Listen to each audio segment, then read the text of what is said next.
alternative investments are one of the better methods of diversification.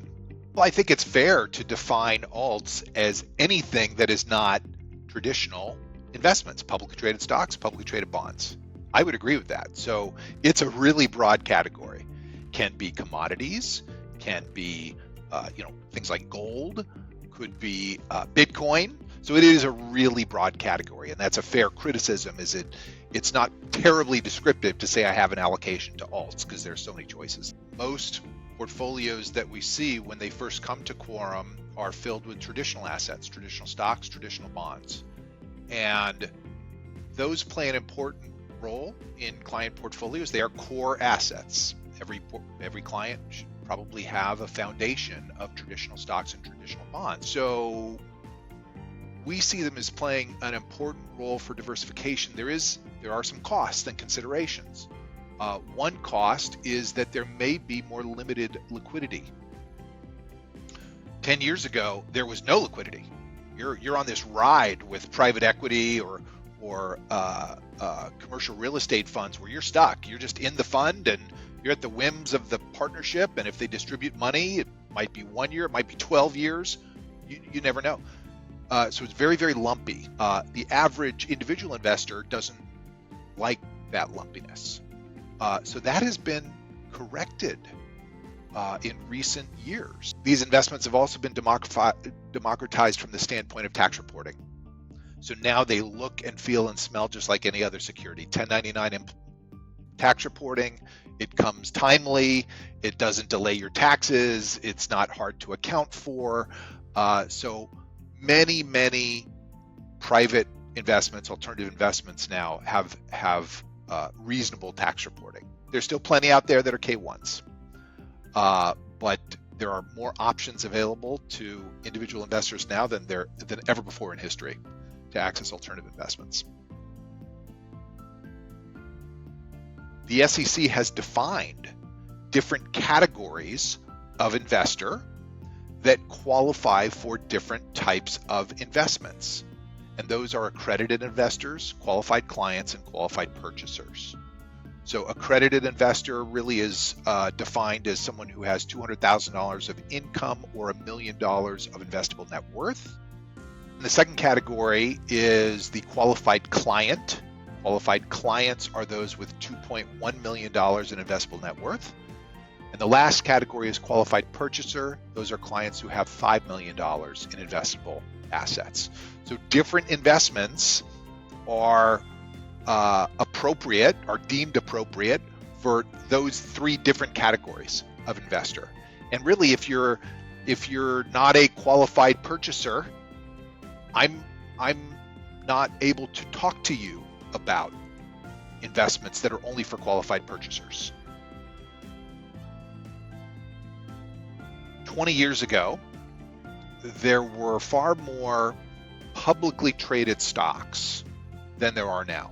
The death rate of stocks has far exceeded the birth rate of stocks. The death rate of stocks is either stocks that go bankrupt or stocks that get merged and gobbled up by other companies. So there are just fewer publicly traded stocks to invest in. Coupled with the fact that there used to be a real rush for companies to go public. And that is because when you're public, your credibility goes up, you're seen as more legitimate, and you have tangibly more access, better access, more cost competitive access to capital markets. You can issue secondary stock offerings, you can float bonds in public markets. It's just easier to get capital. Well, that's no longer true. So for private companies, there is plenty of access to capital out there. So private companies are staying private longer. There's not this rush to go public anymore. And that also means that they're not subject to this quarterly earnings reporting calendar that is very short term in nature. It's hard to make long-term decisions when you got to prove to the world what you did for me last quarter. So plenty of companies have stayed private much longer. So if you're only investing in public companies, your investment universe is shrinking, and you're really investing in a limited part of the market. There are far more private companies out there than there are public companies. It's funny. I was talking to my partner about this, and in the late '80s, he had an informational advantage that he could monetize by helping clients access public markets. Like, no one knew how to invest in stocks. How do you do that? Well, you got to call your broker, who has a quotront that they've shared with 10 other people that's on a spinner, and they can pull up a quote and figure out how to get you shares of IBM if you want to buy them. Now, if you want IBM, you just pull out your phone, you press a couple buttons, and all of a sudden you own shares of IBM. Anybody can do that. We're about at that same stage with access to private markets. Private markets, as I said, have just recently been democratized. So there are funds available out there, but you might not hear about them. Why? Because maybe you're not the right definition of an accredited investor or qualified client or qualified purchaser. So you're not going to hear about them until you get to that designation. Maybe the financial advisor you're working with is just unfamiliar with these types of investments. Maybe if they are familiar, they haven't taken the time to research what defines a good investment versus a bad investment. What are complementary investments? How do you make up a portfolio of these investments? How do you monitor and evaluate them on a go-forward basis? So I would say we're in that same situation now with private markets and alternative investments that my partner was in 30 years ago with public investments. We have we're information gatherers on behalf of clients, and that's how we add some value.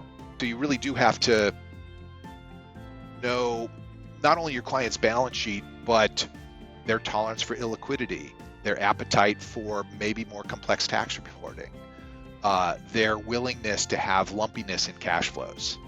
All of that goes into making decisions on what alternative investments may or may not be appropriate.